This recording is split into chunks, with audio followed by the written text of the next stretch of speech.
Hi, and welcome to Crazy Rich, the podcast where Sabrina and I take you on a wild ride uncovering fascinating companies, visionary founders, or just crazy good ideas we've discovered or been intrigued about. But here's the twist: we're not just telling business stories, we're filtering them through the cultural lens of a multiracial couple who has lived and worked all over the world. That means you'll get insights you won't hear anywhere else. Because how you experience a brand, connect with a founder, or discover companies just isn't the same in New York versus Hong Kong, Munich, or Sydney. Today's episode is back to my German roots. It's all about a brand that's become iconic in both fashion and comfort. That's legacy spans nearly 250 years. And that is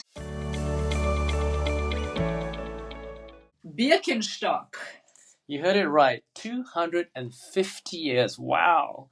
Every time Sabrina and I travel between Sydney and Munich, it feels like stepping between two distinct worlds, one steeped in centuries of history, and the other buzzing with youthful energy and a lifestyle shaped by sun, surf, and the beach. Europe, and especially Germany, feels like you're living in a museum where every street tells a story of emperors, wars, and revolutions. I always forget just how much history there is in Europe.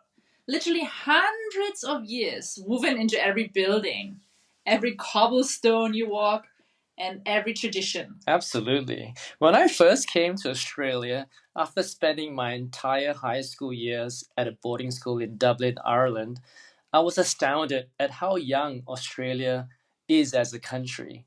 My boarding school in Dublin was first called the Hospital and Free School of King Charles II, but now it's shortened to the King's Hospital, or KH for short. Founded in 1669, literally 100 years before Captain Cook even discovered Australia in 1770. Wow, that really puts things into perspective, doesn't it? That's right. It really is fascinating to think when Johannes Birkenstock was crafting his very first shoes in my country of Germany in 1774.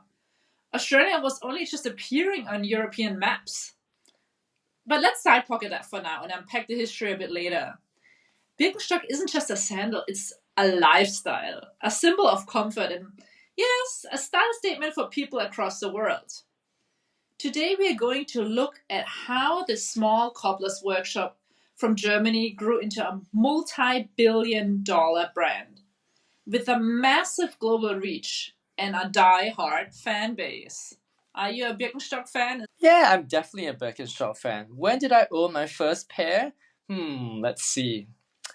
I think my first pair was during my college days at the University of Melbourne in Australia.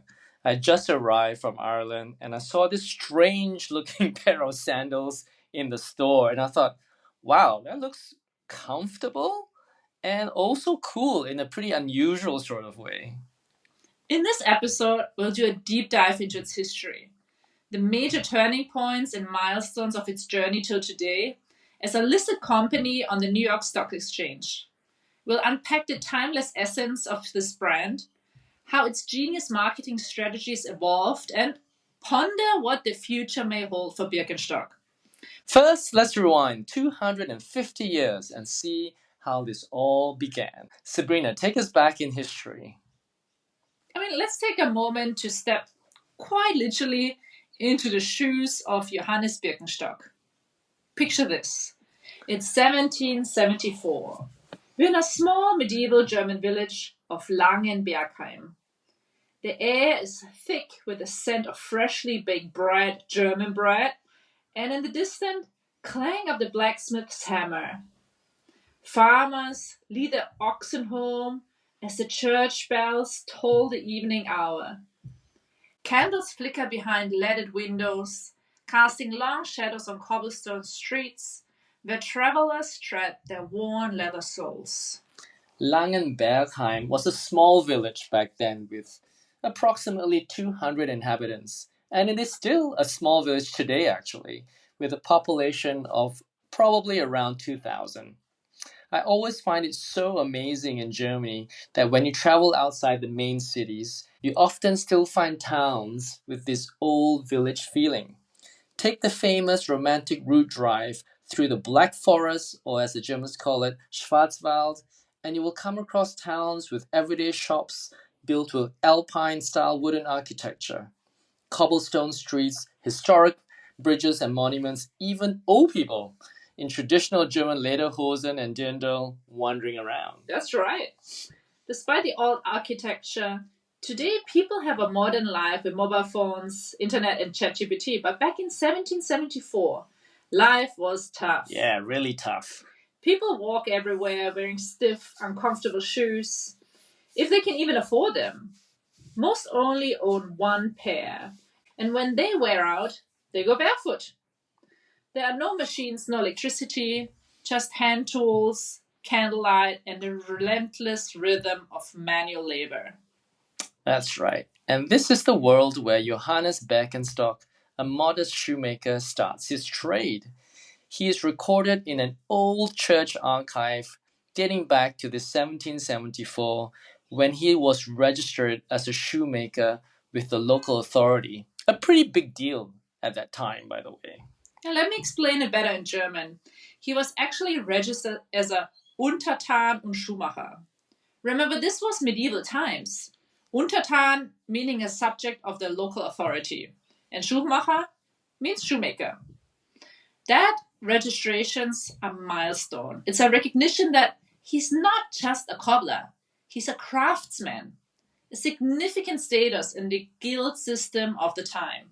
Absolutely. In 18th century Germany, shoemaking was a highly respected and even revered craft, deeply embedded in the fabric of society. Shoemakers were not merely artisans, but members of influential guilds that held rigorous standards of skill, discipline, and tradition. Their work was essential, ensuring quality footwear for all classes, from peasants to nobility. Even Johann Wolfgang von Goethe, the renowned poet, playwright, and novelist of the German Romantic era, recognized this. This esteem is reflected in his 1776 work, Hans Sachsens poetische Sendung, which was inspired by a shoemaker.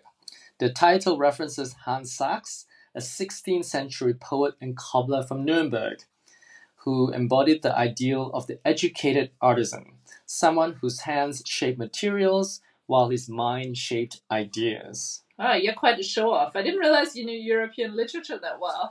That's right. All thanks to my Irish boarding school days. That's when I fell in love with European literature and, of course, Irish poetry. Remember the poem I wrote for our wedding? Of course, how could I forget? It was very charming. That's how you won me over. Back to Goethe.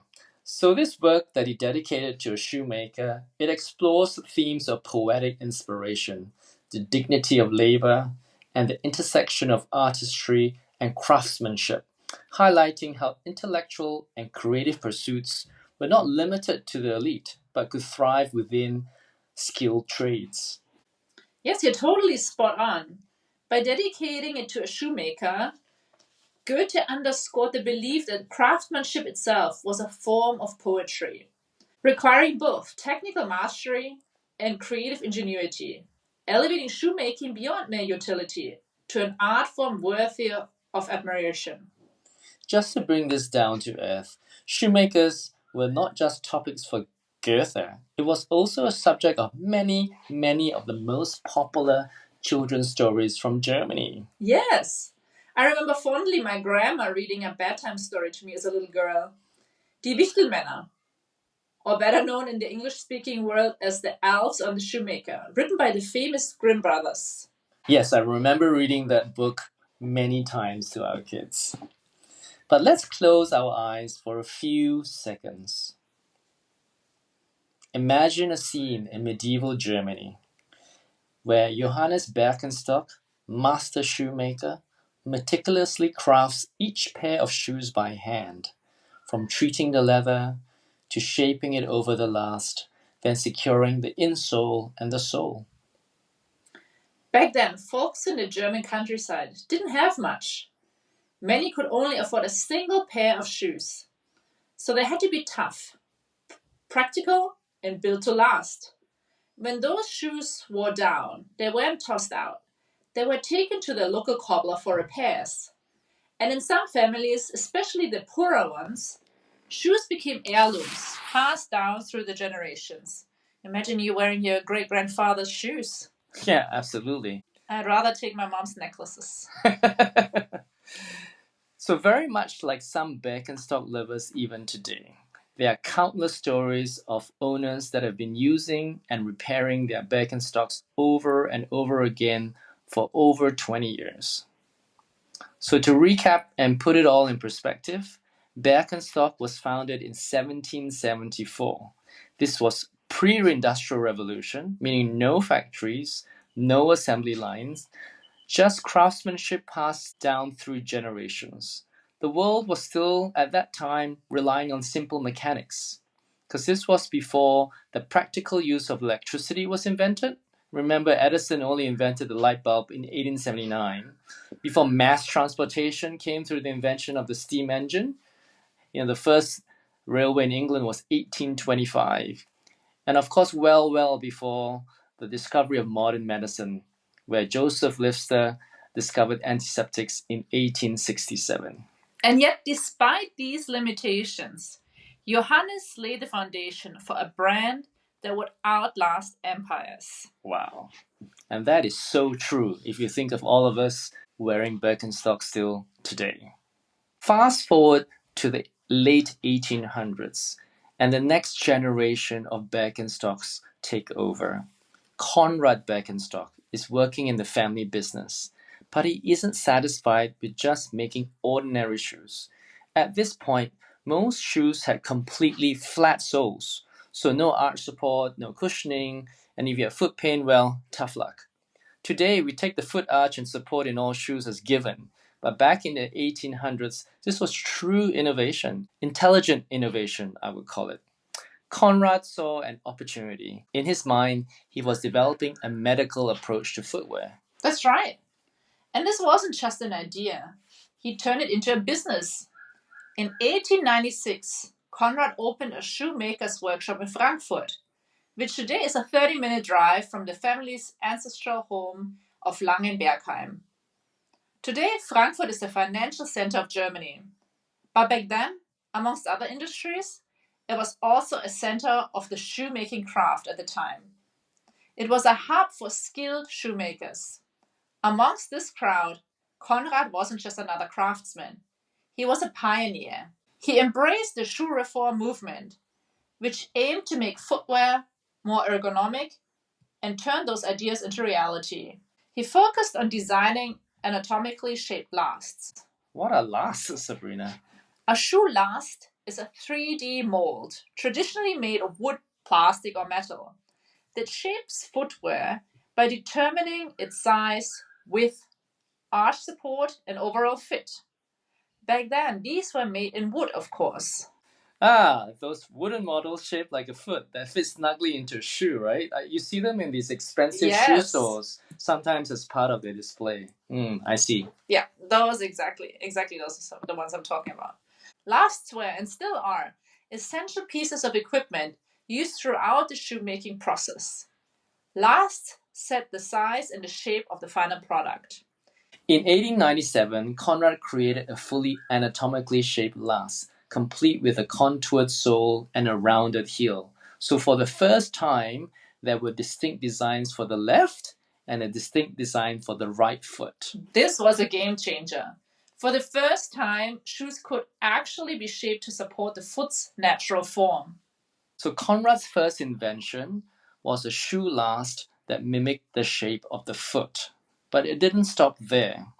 Now that Conrad had invented anatomically shaped lasts, his next brilliant invention was even better. So around this time, there's this thing called the shoe reform movement. People are like, why are we jamming our feet into these funky shapes when we can just let them chill and move naturally? So Conrad goes all in with this idea. He starts obsessing over how a foot moves, like how it rolls when you walk, and how shoes could actually support that instead of fighting it. And that obsession pays off in 1902. Conrad comes up with something pretty revolutionary, a three-dimensional insole that's shaped to match the natural curves of your foot. It's designed to pair perfectly with a shoe last he created that mimics the foot's anatomy. That's right. But here's the wild part. Back then, if your feet were messed up, the go-to fix were these stiff, clunky metal inserts. The thinking was lock the foot into place to allow it to heal, a bit like a plaster cast when you break your bone. Conrad, however, takes the approach of prevention rather than cure. He's all about total foot wellness, like keeping them healthy from the get go. And he figures the key is an insole that's flexible, something that lets your foot move naturally while still giving it the support it needs. He calls these flexible wonders footbed, or translated to English, footbeds. And they are the foundation, pun intended, of what Birkenstock is famous to this very day. Footbeds. Wow, what a great word to describe Birkenstock's insole. So this is how the modern comfortable shoe insole was invented. How amazing. Sounds like a simple idea, right? But Conrad totally flipped the script on what people thought feet needed. No more metal clamps, just a comfy, natural fit that lets your feet roll with the punches. And that's what makes Birkenstock's story so timeless and cool. Conrad didn't just invent a product, he sparked a whole new way of thinking about how we walk through the world.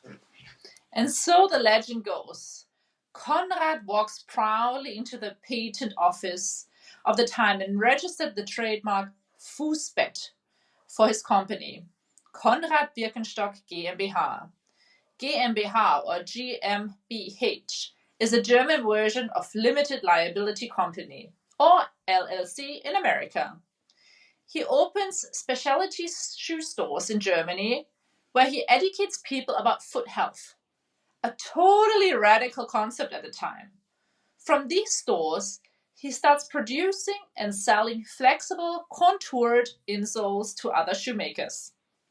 But it wasn't all smooth sailing. Remember, Germany in the early 1900s was going through massive changes.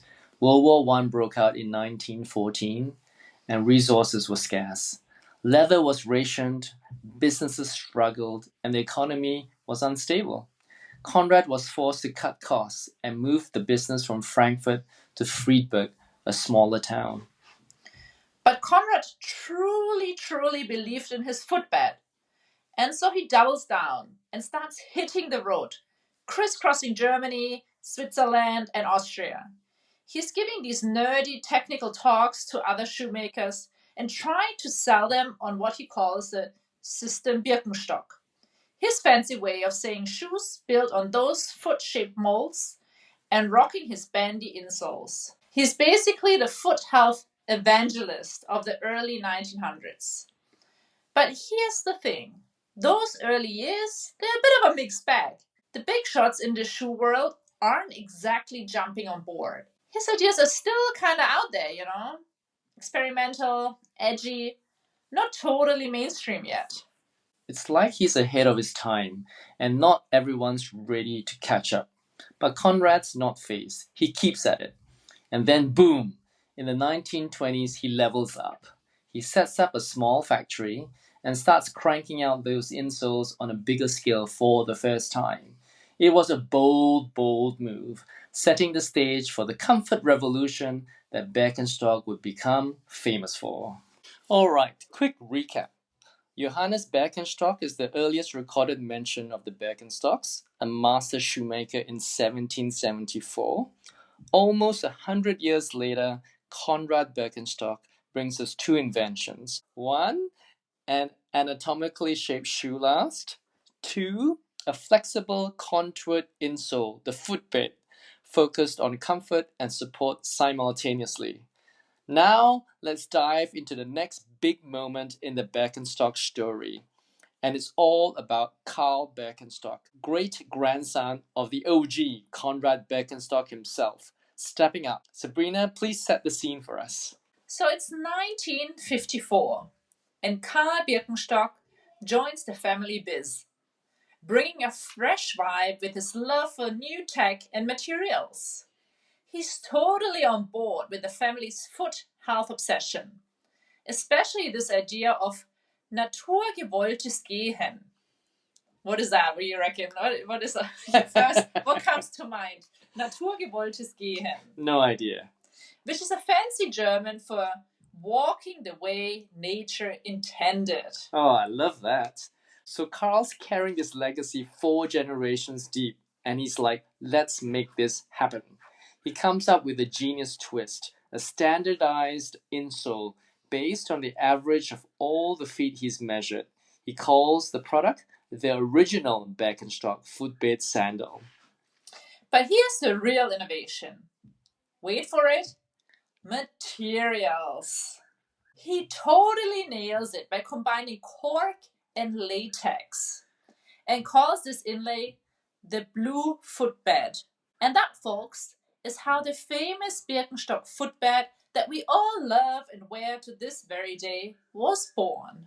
You know, despite many years of experimentation, Conrad, the previous founder, didn't manage to solve the materials problem. Initially, he tried a mixture of card and leather, but this wasn't flexible or elastic enough. And what's more, it was too heavy. He then tried tar, rubber, and the first small amounts of cork. Tar and rubber made the insole more flexible, while the cork made it lighter, but it still didn't feel right. So it wasn't until Karl created the combination of cork and latex that was just right that they perfected it. To this very day, the quality and consistency of the cork latex mix is Birkenstock's superpower.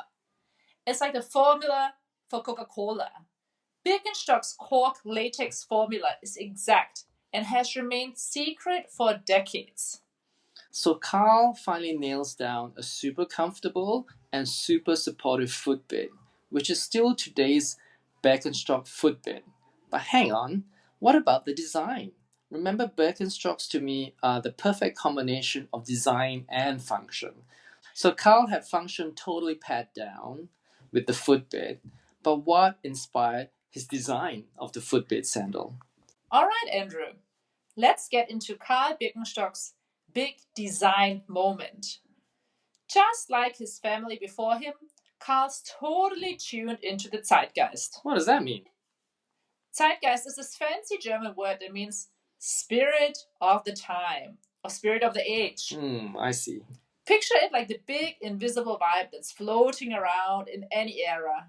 It's the mood, the attitude, the whole cultural soap everyone's swimming in. Like back in the 60s, the zeitgeist was all about rebellion, free love, and shaking things up. Think hippies and rock and roll. Today, it's more like AI or scrolling X for the latest hot take. I get it. So when I said Karl Birkenstock was tuned in the spirit of the times, I meant he was totally plugged into that 60s brutalist wave of architecture. You know, it's all about raw, unpolished designs. Think exposed concrete, bold shapes, and a take it or leave it attitude. Its impact on Birkenstock design shows up in the sandals' no frills, functional look, with a sturdy cork latex footbed and simple straps that scream practicality over polish. Especially while everyone else at the time is drooling over stilettos. Okay, I'm sold. Actually, didn't Adrian Brody just win an Oscar for the movie The Brutalist about this very architectural movement? Yeah, you're totally right. March 2025, hottest ticket at the Oscars. Brody plays this brooding architect obsessed with concrete. Critics lost their minds over it. I bet Carl would have been front row nodding like, see, I told you, brutalism is cool. Totally. So back to 1963, Carl unveils the Madrid sandal, a total game changer. It's got that raw, what you see is what you get look. Structure right there on display, all tied into design.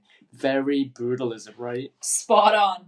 The sandal's built around this flexible cork latex footbed Carl standardized, and it's got a simple adjustable strap.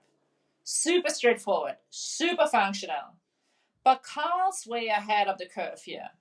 Remember, the 60s are all about those sexy Italian stilettos. Mm-hmm. And his avant-garde sandal is too out there for the mainstream. Yeah, he's swinging for modern and chic, but the fashion crowd's not buying it. Legend has it that he takes it to the 1963 shoe trade fair in Dusseldorf, and ouch, it's a total dud. Retailers mocked it. Who's wearing this clunky thing, they say. Sleek loafers ruled the day. No one's ready for the sandal revolution just yet. Nope, it flops hard. But like all the success Birkenstocks in his family history, he's got grit and never gives up. Remember, they've even survived 2 world wars. So he says, forget fashion. He turns to the healthcare world, where his family's already been making waves. Teams up with doctors, whips up his detailed brochure about how the sandal works wonders for your feet, and bam, healthcare workers are all over it. That's when the Madrid takes root and orders start pouring in. Smart move. That cork latex footbed and adjustable strap is like a cozy little vacation for your feet. Carl's sandal might have bombed with the fashionistas, but it's finding its tribe. Doctors, nurses, and anyone who just wants to chill without their feet screaming at them. Consumers loved it for real reasons. The toe bar worked your arches, and the cork molded to you over time. It was tough too. Nurses wore them through shifts, then handed them down. It screamed, I care about my feet, not trends. That hooked practical folks first. Nurses, chefs, factory workers across Germany, then the Netherlands, Switzerland, Southern Europe, Italy, Spain, Greece, where sandals fit the climate. The Madrid sandal didn't explode instantly, but it built momentum. By the late 60s, it was moving beyond clinics into German streets. People raved about it. My feet don't ache after 12-hour shifts. By the early 70s, industry estimates suggest Birkenstock was selling tens of thousands of pairs annually. Modest, but a lifeline post-war. By the 1980s, conservative estimates put annual sales at around 100,000 pairs across Europe, with the Madrid as its flagship. That's a tenfold jump from its early days, pulling the company from survival to stability. The Madrid sandal wasn't just a sandal, it ended up being Birkenstock's proof of concept. That 100,000 pair mark fueled a revenue stream. Likely millions of Deutschmarks, enough to open new workshops in Germany. It wasn't millions of units yet. That's later, but it turned a niche health product into a European staple, setting the stage for enduring designs to come. You know, I can totally imagine Berlin architecture students caught up in the brutalist movement, slipping into Madrid's as a kind of ironic uniform. Chunky shoes to match their chunky concrete surroundings. And maybe, just maybe, they got hooked on the comfort too. That kind of aesthetic sensibility never really faded. Come to think of it, Adrian Brody should definitely have been wearing Birkenstocks when he won the Best Actor for The Brutalist. Absolutely. Can't you just picture him stepping onto the stage in a perfectly worn-in pair of Birkenstocks? Cool, effortless, totally in sync with the film's star. Architectural beauty. Love that, for sure. The Madrid sales proved Carl right. Comfort sells. He's been playing the long game and it's starting to pay off. It's the spark that lit the Birkenstock fire. Did you know that today, 75 years later, the Madrid sandal remains one of Birkenstock's best-selling sandals? Pretty amazing, huh? That is amazing. Wow. This demonstrates again the timeless essence of the Birkenstock brand. Plus, if Adrian Brody's Oscar win is any hint, brutalism is having a moment again. Just like Birkenstock's Boston clock design. So popular at the moment. So stick around, folks. We've got more Birkenstock goodness coming your way. As we conclude the early history of Birkenstock, let's do a quick recap. Birkenstock's early journey from a small German shoemaking business to a global footwear icon is marked by several pivotal moments. 1774. Johannes Birkenstock is registered as a master shoemaker in the church archives of Langenbergheim, cementing Birkenstock's craftsmanship. 120 years later, Conrad Birkenstock develops the first anatomical last and contoured insole, revolutionizing comfort in footwear. And another 70 years later, in 1964, Karl Birkenstock introduces the brutalist-inspired Madrid model, featuring the iconic cork latex flexible footbed sandal, blending orthopedic support with iconic design. Think about it. What started as a small shoemaking business in 1774 survived wars, economic crisis, and massive social changes. All because each generation of Birkenstocks refused to stop innovating. The Birkenstock really were a family of multi-generational innovators across 250 years, innovating on the same product. How rare is that? And now here we are with Birkenstocks on runways, in offices, or on feet all over the world. And you know what? This is exactly what the Germans are good at. Taking something functional and refining it to the point where it becomes an icon. It's the same story with Porsche, with Bauhaus design, with Leica cameras, and here with Birkenstock.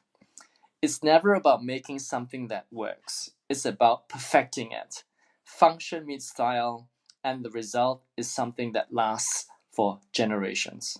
So every time you slip on a pair of Birkenstocks, just remember, you're literally walking in 250 years of tradition. The next phase in the Birkenstock history is when it leaves Germany and lands in the US for the very first time. But guess what? It's not in big department stores. It lands in health food stores in California. Yeah, the hippies discovered them first. Sabrina, did you ever have a hippie phase in your life? Not really. How about you? Maybe a little, in college in Australia, a little bit grungy. And then, I did my exchange year at UBC in Vancouver. And during that time, I visited Seattle, capital of grunge, home of Nirvana and Pearl Jam. So, yeah, maybe a little bit. No dreadlocks for you? No dreadlocks, though. But Birkenstock sandals, there you But go. absolutely, Birkenstock sandals for sure. So Birkenstock's USA hippie story kicks off with Margot Fraser, a German immigrant who landed in Santa Cruz, California in 1961. She was actually a dressmaker by trade. But in 1966, everything changed. On a trip to Germany, she visited a spa and tried on Birkenstock sandals, orthopedic designs with cork footbeds and leather straps. Fraser had chronic foot pain from years of high heels, and these were a relief. She immediately founded Birkenstock Footprint Sandals Incorporated that year to bring them to America. Breaking into the US market was not easy. Shoe stores still said no. In the early 70s, American fashion was stuck on flashy platforms and pointy boots. Birkenstocks looked like they belonged in a clinic, not a closet. One buyer flat out told her they were too ugly to sell. So Margot first started selling the Madrid sandals through health food stores in California. She was distributing them in places in Santa Cruz, targeting folks who cared about natural living over trends. And then the hippies latched on. The timing was spot on. The early 70s was peak counterculture. The Vietnam War protests were raging. The environmental movement was growing after Earth Day in 1970. And people were just done with mass-produced everything. And Birkenstock had just released its newest model, the Arizona, handmade in Germany. A two-strap sandal, simple, adjustable, with natural cork and leather.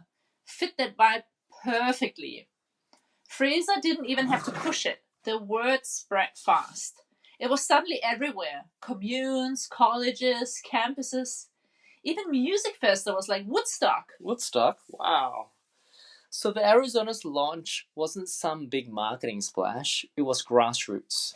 Recounting this time, Fraser told Footwear News in 2004 that her customers, students, activists, artists did the selling for her. Sales just rocketed. Soon she had to move the company from a garage to a bigger spot in Novato, California. By the mid-70s, the Arizona helped push US sales to over 30,000 pairs annually. It was the perfect storm. The Arizona wasn't cheap, around $20 a pair, or about $120 in today's dollars. Wow. But people didn't care. That's a pricey shoe. Yeah, that's expensive. Yeah. It was durable, comfy, and screamed, "I'm not corporate." The counterculture made it theirs, and Fraser's hunch paid off big. Wow. What's crazy is how fast it kept growing from there. Fraser kept it rolling through co-ops and small shops. No big ads needed. US sales grew from less than 10,000 pairs in the early 70s to 200,000 pairs 10 years later. That's 20x. Unbelievable. Imagine it all started with Margot spotting a sandal in a German spa. And in under a decade, Birkenstock had transformed from a health food store oddity into a symbol of rebellion, a counterculture must-have. Now let's jump to the 1990s, when Birkenstocks went from a hippie niche to a mainstream must-have in the US.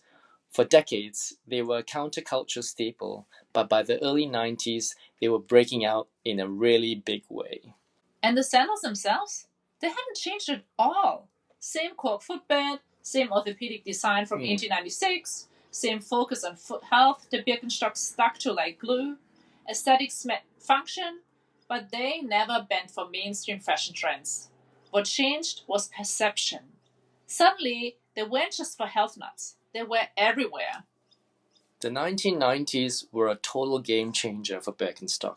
It wasn't just organic co-ops and health stores anymore. It was suburban malls, red carpets, and Vogue editorials. The shoes stayed the same, but suddenly the world embraced it. It all started back in 1985. Photographer Kim Knott shot the Arizona and Boston models for British Elle in this avant-garde, Japanese-inspired spread, way ahead of the curve. Then the 90s kicked in, and fashion rebelled hard against the 80s. Out with power suits and skyscraper heels, in with grunge. Nirvana's Nevermind dropped September 24th, 1991, and bam, the undone look was it. Ripped jeans, oversized flannels, bad head. Birkenstocks fit right in. Practical, unpolished, pure Gen X. And the fashion world was already circling. In July 1990, a 16-year-old Kate Moss posed in Palermo and Rio sandals for The Face cover shoot by Corinne Day. Yeah, I totally remember that Kate Moss. Soon she was spotted in black Arizona sandals all over London. Those pictures hit Vogue, who stubbed them the entire heel in 1992. College campuses were ground zero. UC Berkeley and UCLA students were rocking Arizonas with wool socks, cargo shorts, and thrifted sweaters. I remember visiting the University of Washington in Seattle in 1993. UW, they called it. Grunge was everywhere. No one cared about looking polished. It was all about comfort. Sales in the US exploded. 500,000 pairs in 1990, jumped to over 1 million by 1995, a 100% leap. And celebrities sealed the deal. Jennifer Aniston got snapped wearing them on the Friends set. Right as the show premiered, she told Allure magazine she basically lived in them. People magazine ran Get Jen's Look, and the US orders spiked by 20%, hitting 1.2 million pairs. Even high fashion started to engage the Birkenstock. That started with Marc Jacobs, his spring 1993 grunge collection for Perry Ellis. Ripped flannels, combat boots. This actually got him fired, but it set the tone. He reimagined the Arizona sandal in premium leather, silk, and suede, with a rhinestone buckle. Sold exclusively at Bergdorf Goodman in New York, a long way from Birkenstock's roots in Little Langenbergheim, Germany. Unbelievable, they actually fired him for that. Wow. Well, don't forget, this was the era of the supermodels, and they gave Birkenstocks their unconditional love. Christy Turlington was spotted off duty in them in 1994. Elle magazine spotted Naomi Campbell in clunky sandals, total Birkenstock energy. Then in 1997, Donna Karan told Women's Wear Daily they were the most comfortable shoes she ever owned. Wow. If DKNY was in, Birkenstock had officially crossed over to the mainstream. But even with all this buzz, they never tweaked the footbit. Just let designers play with colors and uppers, function first, always. It really is unbelievable how this shoe has never changed really from the early days. To this day. To this day. Well, soon retailers caught the wave. In 1998, Harper's Bazaar called them the thinking woman's shoe. Practical yet forward. That year, J. Crew put them in catalogs next to chinos. A huge leap from health food shelves. 90 years after the orthopedic last was invented, Birkenstock was on runways and red carpets, but still true to itself. By the decade's end, they weren't a fad, they were a lifestyle. Absolutely. After steady 2000s, selling 2 million pairs a year in the US by 2005, Birkenstocks rose back in the 2010s, this time as high fashion. What changed, Sabrina? The ugly chic footwear craze. A thirst for authenticity and a string of designer collabs that turned them into a status symbol. That's right. It was the early 2000s when Heidi Klum kickstarted it all by giving the Arizona, Madrid, and Amsterdam sandals a biker glam twist for Birkenstock's Glamour collection. But it was really in 2012 that Birkenstock and high fashion tied the knot, when Phoebe Philo at Celine sent fur-lined Arizona lookalikes, Birkenstocks they called it, down the runway. Vogue freaked out. They retailed at $650 and sold out fast. The crazy thing was that Philo didn't even collaborate with Birkenstock, but the floodgates were open, and now the collapse began. By 2016, Rick Owens dropped a $400 black leather Arizona sandal with a punk edge. Prancer Schuler's 2018 patent finish hit $450. Valentino's 2019 red leather version with gold studs, $790. Then Jill Sander joined in 2021 with a $600 suede Arizona sandal, gone in 24 hours on Net-a-Porter. Even Central Summertown students got a crack at it that year. They weren't just sandals, they were collectibles. It is with an insane price tag. Absolutely. That's high fashion for you, right? Mainstream to high fashion. And people ate it up. Global sales hit 20 million pairs annually by 2015. Per Birkenstock reports, US alone sold 6 million, triple the 2005 numbers. Why? Millennials crave authenticity. And Birkenstock's 250-year German roots, from Little Langenbergheim to fashion's frontlines, delivered. The ugly shoe trend was definitely pure rocket fuel. Birkenstock looked like they saw it coming. Carl Birkenstock's ideal shoe concept from way back was suddenly chic. Influencer Leandra Medin posted them with an oversized blazer on Instagram in 2018. It got her 50,000 likes. TikTok went wild. Hashtag Birkenstock had 100 million views by 2019. Gen X styling them with tie-dye sweats. Meanwhile, Birkenstock leaned in it with live events, fancy ones too. The Birkenstock box popped up in 2017 with Andreas Murkidis in Berlin, then Barney's New York, and 10 Corso Como in Milan. And of course, even more celebrities piled on. Gigi Hadid wore white Arizonas in New York in 2017, and Vogue snapped it. Timothée Chalamet rocked them at the 2019 Venice Film Festival. No socks, pure chill. I love it that the New York Times in 2019 called them the shoe that refused to die. Tying them to a self-care boom, athleisure's billion-dollar vibes. And all the time, Birkenstock kept innovating. They launched Birkenstock 1774, their creative studio in the late 2010s, doubling down on collabs with established and emerging designers. Fashion and function, totally compatible now. Birkenstock didn't change its core. It just waited for the world to catch up. By the decade's end, it wasn't just a brand, it was a key player in the world's fashion capitals. Challenging stereotypes, improving style could be functional. High heels were out, supportive footbeds were in. Hurrah! So let's recap the three wild phases of Birkenstock's growth together. Because honestly, this brand's journey is a masterclass in sticking to your roots while the world spins around you. Okay, let me kick it off with phase one, the hippie and counterculture era. Picture the 1960s and 1970s Birkenstocks with the unofficial uniform of the free spirited. Margot Fraser brought them to the US in 1967, selling them out of a garage to the Woodstock crowd. Right. Phase two, the 90s flipped the script. Suddenly, Birkenstocks went from grungy communes to college campuses and suburban malls. Kate Moss rocked them, Jennifer Aniston wore them on Friends, and that very same sandal had gone mainstream. And then phase three, luxury fashion. This is where Birkenstock went high end without even blinking. The ugly shoe trend took off. Chunky, comfy, real. Designers like Rick Owens, Valentino, and Jill Zender turned Arizonas into $400 to $800 collectibles. TikTok blew up with hashtag Birkenstock at 100 million views, and celebrities like Gigi Hadid and Timothée Chalamet made them red carpet ready.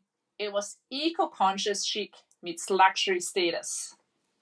So let's tie it all together. The hippie phase built the foundation, authentic, functional, totally rebellious. The 90s made Birkenstock mainstream, proving comfort could be cool. And the 2010s, they turned it into a fashion icon. Exactly. Each phase transformed Birkenstock in its own way. The hippies gave it soul, the 90s gave it reach, and the 2010s gave it swagger. Well said. And they have the numbers to show for it too. The hippie era took sales to 100,000 pairs stateside. The mainstream movement took it to 1 million pairs sold just in the US alone. Luxury fashion smashed it. 20 million pairs globally, 6 million pairs in the US. Wow. So that's 60x in 40 years in the US market alone. And here we are in 2025, still talking about it. Birkenstock didn't just evolve with the times, it defined them. What a ride! All right, folks, we're back with a deep dive into Birkenstock's final glow up, thanks to L. Catterton, LVMH's external private equity vehicle, and Financier Agache, Bernard Arnault's holding company. In 2021, these heavy hitters bought into the sandal icon for 4.85 billion US dollars. Here's the deal. They scooped up about 80% of Birkenstock in April 2021, and the Birkenstock family remains a minority with 20%. They poured in around $4 billion of cash to supercharge everything. And they have the results to show for this too. Revenue shot up from 800 million US in 2020 to 1.9 billion by fiscal year 2024. That's a 24% growth rate annually, all while keeping those sandals comfy. Production also got a major boost. They scaled up German factories like Gorlitz, pumping out over 30 million pairs a year by 2024, up from 23 million pairs pre-deal. They doubled down on US expansion, now 50% of sales, and accelerated expansion into Asia, where in Q1 2025, revenue jumped 47%. I think your initial phrase of glow up is spot on. Birkenstock was already performing remarkably well when LVMH and its private equity arm added the final glow. From my marketing point of view, this was Birkenstock's final milestone, truly transforming it into a glitzy luxury brand. Pretty much just like all the LVMH brands. That's right. Al Catterton brought more than just money. They brought expertise in luxury retail and a connection to LVMH's fashion empire. They saw Birkenstock's cult following, its pivot to eco-friendly and vegan products, and its untapped potential in markets like Asia. That's right. Asia was really, really untapped. So the deal closed in April 2021, and it was a signal to the world. Birkenstock wasn't just a sandal maker anymore. It was a lifestyle brand with luxury ambitions. And the big win? The IPO. They prepped Birkenstock for the New York Stock Exchange listing in October 2023 at a valuation of 8.6 billion US dollars, with shares priced at $46. At the IPO, the investors' 80% stake jumped to almost $7 billion in value. That's a $3 billion paper gain in just 2 years on their $4 billion investment. Almost 2x in 2 years. A very, very good return. All right, folks, it's time to pull out the calculator and break down the money. Our podcast wouldn't be complete without Andrew's financial deep dive. But let's not make it too long so we can get back to the fun stuff, right? That's right. Okay, no worries. All right, just some real numbers behind Birkenstock. Its revenues, margins, key markets, and how it's performed on the stock market. So let's start with the basics. Birkenstock is one of the most successful footwear companies in the world, transitioning from private ownership to a public entity. Based on latest filing, its fiscal year, which ends in September, so September 2024 sales was 1.9 billion US dollars. Q1, which ends in December 2024, Birkenstock posted revenue of about 500 million US dollars. That's a 19% jump from the same quarter last year. Let's rewind to 2015 to get some perspective. Their revenue then was only $500 million for the full year. Now they're hitting over $500 million per quarter. That's the kind of progress they've made. They've more than doubled their annual revenue in less than a decade with better margins and a much, much broader global footprint. But what about EBITDA growth and margins? Financial performance really is outstanding. In Q1 2025, adjusted EBITDA hit 135 million euros, up 25%, margins 28%, net profit 33 million euros, so nearly double the year before. Key markets include Europe, the US, and Japan. The US remains the biggest revenue driver, accounting for about 50% of the sales, while Asia Pacific is surging with a 47% revenue spike in Q1 2025 alone, thanks to the eco-conscious consumers. Right. A lot of these sales are now online or direct to customer.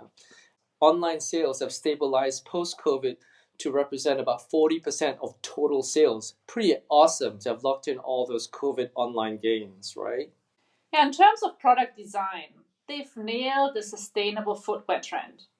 Arizona and Madrid sandals still lead, with the Boston clog close behind. Plus, vegan Birkenstocks and closed-toe styles like the clogs, now a third of their business, are driving growth with new buyers. In terms of product expansion, they're also pushing new products like blue footbed sneakers and Mogami Terra to hike average selling prices and reach beyond the sandal.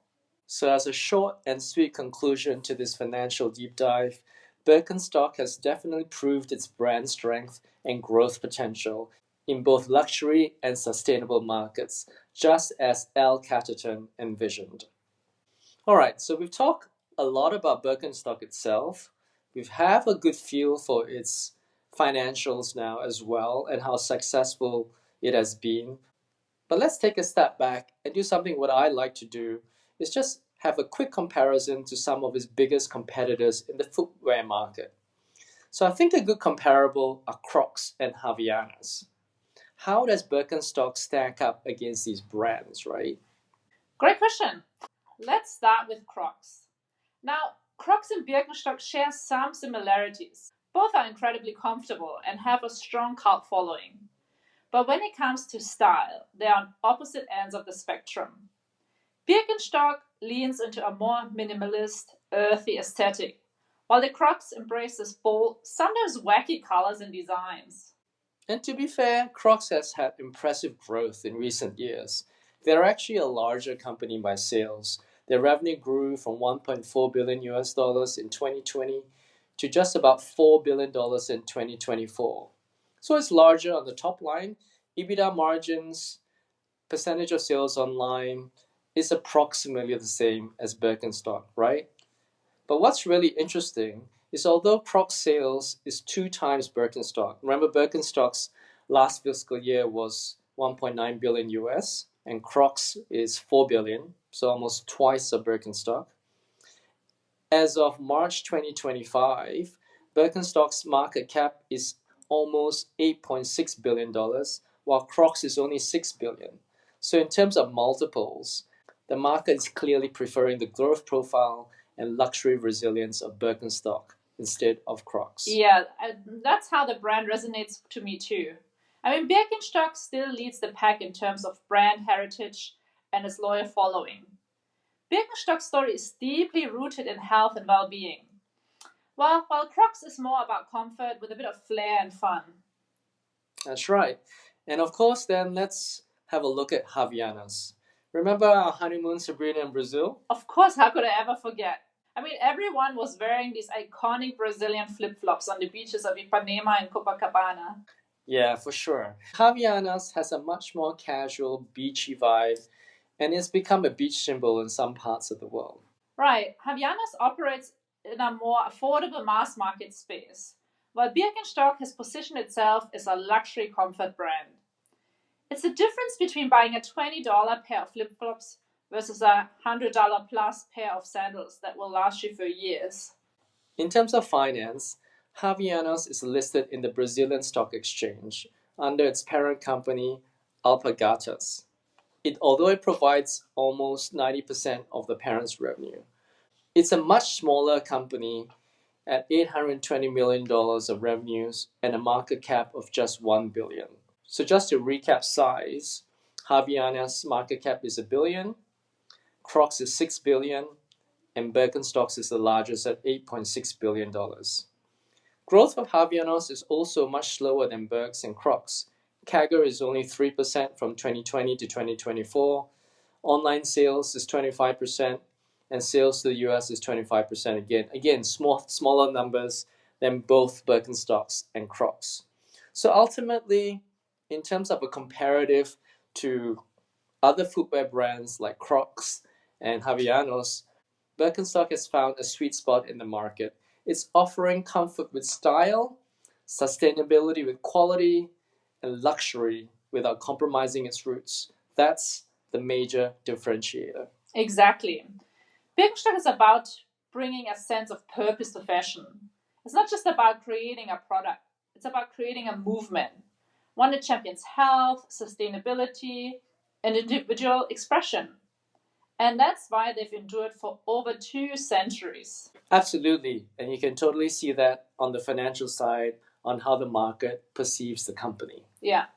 I think this is a good point in the podcast to pause, take some deep yoga breaths, and just take this all in. That's right. Deep breaths. There's just so much goodness here. In fact, it's a perfect time to delve into what is Birkenstock as a brand and what does Birkenstock mean to us. How does it make you feel, Andrew? What emotions does it evoke? Great questions. Whenever I think of Birkenstock, I think of timeless essence, the kind of effortless comfort and style that never fades.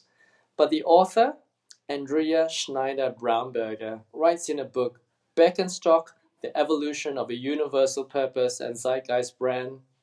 She argues that it is much, much more than that. This book is the first detailed corporate history of Birkenstock, compiled over 7 years by 15 international historians, offering a scientific perspective on its legacy. If you really want to delve deep into Birkenstock after this podcast, this is the book. I've added it to my episode description below, so please feel free to check it out. The book describes Birkenstock as a purpose-driven brand, and it has been this way from the very beginning. But what does that really mean? It means Birkenstock isn't the business of making trendy footwear. It's in the business of foot health, or as the early Birkenstock founders describe it, naturgewolltes Gehen, the natural walking, essentially. which, let's be honest, is a very German way of thinking. Practical, efficient, built to last. But what makes this book fascinating is how it argues that Birkenstock isn't just a company, it's a mission, one that's been guiding them for over 250 years. In fact, here's how Birkenstock describes their purpose, vision, and mission on their website. Purpose. Our purpose is to empower all people to walk the way nature intended. Our vision is to give all people access to an anatomically correct footbed. And our mission? To achieve our vision, we organize our business to adhere to the highest quality standards while striving to reduce our impact in our environment. Right, and those are very big distinctions. Plenty of brands have jumped onto the purpose driven bandwagon recently. But Birkenstock has been doing this before it was actually a thing. The whole ethos is about designing shoes that support the body's natural mechanism rather than, suffocating your feet in trendy but torturous designs. Yeah, that's right. It's the anti-high heel movement. And the book really leans into how Birkenstock doesn't chase trends. They stick to their mission, even when the market shifts toward more disposable fashion. And let's talk about that because it's key to understanding their philosophy. Birkenstock's shoes aren't just about comfort, they're about longevity. The book argues that their commitment to durability is an extension of their purpose. If the goal is foot health, then the shoes have to last. And that's also why they align so naturally with sustainability. Right. It's not just about making a green product for marketing purposes. We've seen a lot of that out there. If you make something that lasts for years instead of months, you're already reducing waste. And Birkenstock doesn't have to retrofit sustainability into their brand. It's been built in from day one. And that ties into another big theme of the book, purpose over profit. And that ties into another big theme of the book, purpose over profit. Absolutely. The book really emphasizes that Birkenstock has consistently prioritized the mission over short-term financial gains. For example, when trends change, other companies pivot. Birkenstock, they just keep doing their thing because they know their purpose will outlast the fads. And they've been proven right too. They've never changed to fit the trends. The trends came back to them over and over again. Think the Boston clogs design, which are all the rage with millennials again. Exactly. And the book highlights the resilience is one of the reasons Birkenstock has stayed so relevant. They don't chase, they endure. And in a world of fast fashion and planned obsolescences, that's really quite rare. The book also makes the point that Birkenstock's purpose-driven model has given them global appeal. Everyone, everywhere needs to walk. And Birkenstock's shoes, with their focus on natural movement and comfort, resonate across all cultures. And that's such an interesting angle. It's not just a German thing or a Western thing, it's a human thing. Foot health is universal. And this book does a great job of explaining why Birkenstock's mission has created a community of wearers rather than just consumers. Which again is why they've lasted so long. Because their brand isn't about fashion, it's about function. And when your function is your guiding principle, you really don't have to worry about your relevance fading. And that's where the book lands its final punch.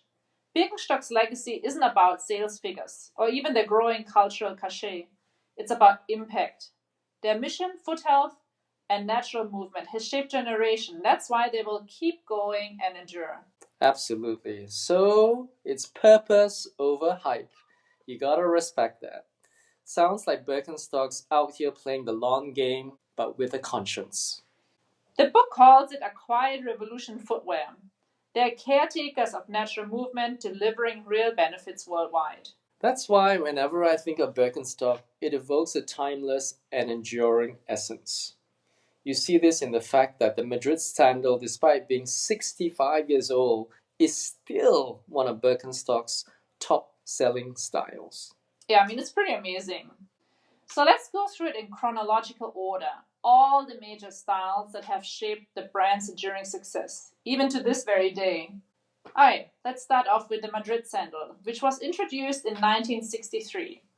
It's the first Birkenstock sandal with a single strap design and it laid the groundwork for the brand's reputation. It remains a classic and is still popular for its minimal appeal. In terms of its popularity today, while it's not as dominant as the Arizona or Boston sandal, it retains a steady following, especially among the purists and summer sandal buyers. The Zurich model, introduced the next year in 1964. Why it's a top seller? The Zurich, a closed-toe sandal with side straps, blends the stability of a shoe with the airiness of a sandal. Launched shortly after Madrid, it became popular for its unique design and practicality, especially in Europe. The Arizona sandal, introduced in 1973. The two-strap sandal that became Birkenstock's signature style, widely regarded as the brand's most iconic and the best-selling model historically. Likely the top seller or close to it, given its status as a cultural staple and frequent mentions in fashion reports. It likely accounts for about 30 to 40% of sales. The Boston, introduced in 1976, a closed-toe clog that has seen a massive resurgence, named the hottest shoe of 2022 by List, with closed-toe styles now over 25% of total revenues per Birkenstock's Q2 2024 earnings. The Gizeh sandal, introduced in 1983, is a thong-style sandal offering a sleeker alternative to the Arizona. Popular for its minimalist design and comfort, strong seller especially in warm climates and among younger buyers. And finally, the Mayari, introduced in 2002, so relatively new compared to the prior styles. A feminine strappy design with a toe loop and crisscross straps, often cited for its balance of style and support. I wonder whether that's your favorite shoe. I think so. Yeah. I think I'm quite a minimalist. Maybe I'd go with the Madrid, I think. That would have been my Okay. choice. Interesting. Yeah. The Mayari offers a more delicate look while maintaining the brand's signature comfort. It's particularly favored for pairing with summer dresses due to its elegant appearance. Now, let's spend some time telling our listeners about my country's amazing and enduring craftsmanship. Ooh, I'm loving that part. Did you know that each Birkenstock passes through 50 pairs of hands in its making? Wow, that's pretty amazing. That really is true craftsmanship. True craftsmanship's a play. And for every Birkenstock, the work always starts with its heart, the iconic footbed, and builds from there. Each sandal is a labor of love, a seamless blend of handcraft and heritage. How is the footbed crafted? What is it made from? Well, it comprises the holy trinity of materials. There are three main ingredients that make it the legend it is. First up, natural latex from rubber trees. Birkenstock sources this from ethical suppliers in Thailand, Vietnam, and Guatemala. It's the glue that holds the footbed together, literally, giving it that soft, flexible vibe that molds to your feet. I remember the first time I visited a rubber plantation in Malaysia, actually, and saw firsthand how they extracted it. It's pretty cool. Have you seen it, Sabrina? Never. I mean, we don't have rubber trees in Germany. How does it work? So here's the deal. Rubber trees have this milky sap called latex running through their bark. To get it, workers use a sharp V-shaped knife and they make a shallow diagonal cut into the bark, just deep enough, but not so deep it hurts the tree. It's like giving the tree a little haircut, precise and gentle. Nice, that they're being gentle to the trees. That's right. Once they slice that bark, usually on one side of the trunk, the latex starts oozing out, slow and steady, like a tiny white river. It's this thick, milky stuff, almost like liquid glue. They stick a little metal spout or groove under the cut to guide it, and it drips into a cup, or sometimes even just a coconut shell or a small metal bucket tied to the tree. Nice. Just as if the tree is donating a little bit at a time. Absolutely. The tapper might carve a spiral or a herringbone pattern down the trunk over time, reopening the cut every few days to keep the flow going. The trees are tapped every other day or so, and a good tree can keep giving for 25 to 30 years if it's cared for correctly. I get it. That's why Birkenstock is all about ethical suppliers. They want sustainable tapping that doesn't trash the trees or the forests. Yeah, you gotta love that. Then we've got cork, the real MVP. It's natural, renewable, and recyclable. Here's the wonderful part that I never knew about cork until I did research on the Birkenstock story. It is harvested from cork oak trees without chopping them down, just peeling the bark sustainably. So Birkenstock actually processes about 2,000 tons of this stuff every year. And get this, a lot of it's just byproduct from the wine cork production anyways. So definitely a win-win for Birkenstock and planet Earth. Cork is what brings this elasticity, insulation, and shock absorbing magic to the footbed. It's why you feel like you're walking on clouds whenever you're with Birkenstock. And the final material is jute. It's a plant fiber that stabilizes the cork and latex core, keeping everything locked in place essentially. Plus, it's a moisture regulating superstar. Keeps your feet dry and happy. Like cork, it's renewable, so the whole setup got that eco friendly edge Birkenstock loves to flex. That's how the magic happens.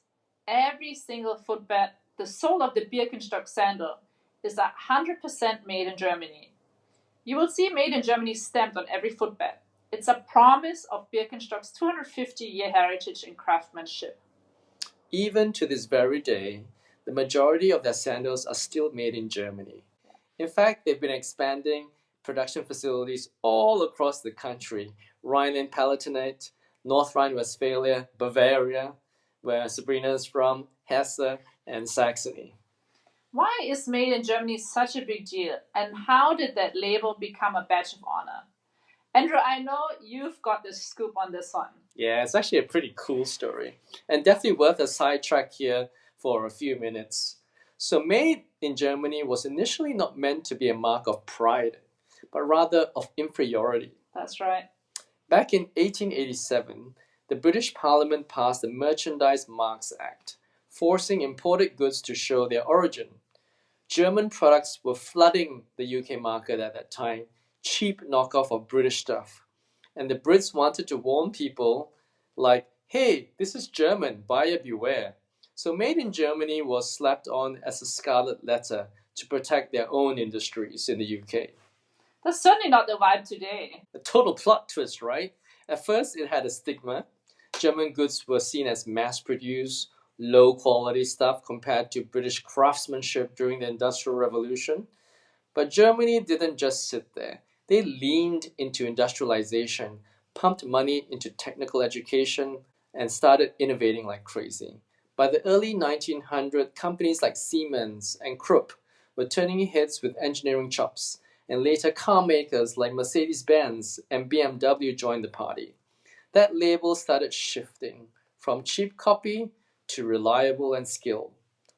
But the big moment came after World War II with the Wirtschaftswunder, which literally means economic miracle, referring to Germany's economic miracle in the 50s and 60s. Exactly.